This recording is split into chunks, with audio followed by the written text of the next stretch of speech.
Halo Bapak Ibu Guru Hebat. Kali ini saya akan memberikan refleksi atas apa yang telah saya pelajari pada modul 1.1 pada 1.1.a.6 yaitu demonstrasi kontekstual. Sebelum lanjut, perkenalkan nama saya Putu Aryawan, calon guru penggerak Angkatan 8, dari SMA Negeri 4 Singaraja, Buleleng. Bapak Ibu Guru Hebat. Pertama saya akan menjelaskan pengertian pendidikan yang berpihak pada peserta didik dan memberikan alasan kenapa pendidikan berpihak pada peserta didik. Pendidikan yang berpihak pada peserta didik menekankan pada minat, kebutuhan, kemampuan individu, menghadirkan model dan metode belajar yang menggali motivasi untuk menjadikan pembelajar sepanjang hayat dan selalu ingin tahu terhadap informasi dan pengetahuan. Pendidikan yang berpihak pada peserta didik dan memerdekakan peserta didik diharapkan dapat memberikan dampak yang positif bagi perkembangan peserta didik, meningkatkan kualitas pendidikan, dan meningkatkan kualitas sumber daya manusia yang dihasilkan. Filosofi pemikiran Ki Hajar Dewantara, pada pendidikan berpihak kepada siswa, adalah pendidikan itu sifatnya menuntun.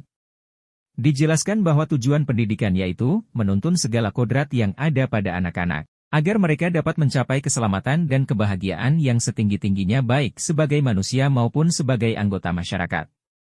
Kemudian pendidikan menurut Ki Hajar Dewantara menyesuaikan dengan kodrat alam dan zaman. Kodrat alam ialah keadaan yang karena sifat dan bentuk lingkungan di mana mereka berada.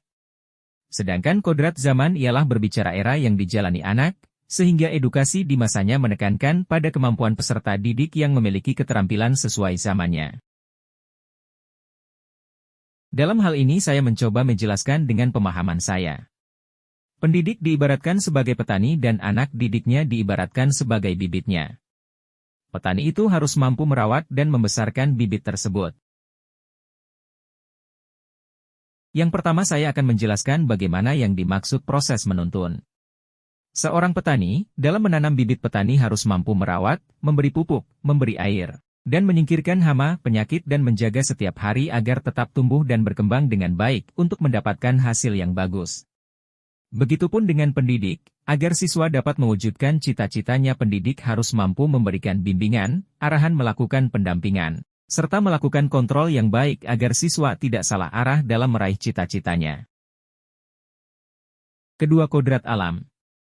Seorang petani, dalam menanam bibit petani mampu menentukan pilihan tempat yang layak pada bibitnya agar bibit tersebut tumbuh dengan baik yang nantinya memberikan hasil yang bagus sesuai dengan harapan kita. Seperti contohnya menanam padi haruslah di tempat yang dekat perairan, menanam singkong yang di tempat yang tidak terlalu banyak air.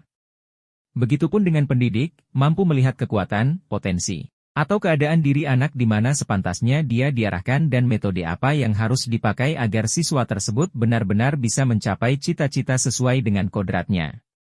Seperti contohnya jika dia ingin menjadi dokter diarahkan jurusan IPA, jika dia ingin jadi pedagang diarahkan jurusan IPS.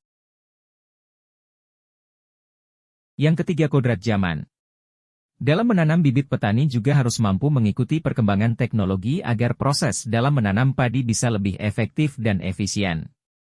Artinya tidak banyak membuang waktu dalam proses penanaman hingga panen. Contoh yang biasanya memakai tenaga sapi dalam membajak sawah kini pakai mesin lebih cepat dan efektif.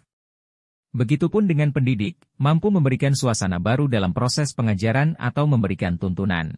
Yang dulunya memakai kapur untuk memberikan penjelasan kini bisa menggunakan PowerPoint yang mampu memberikan contoh langsung melalui gambar dan video sehingga menarik perhatian siswa. Apa tantangan dan solusi dalam pendidikan berpihak pada anak?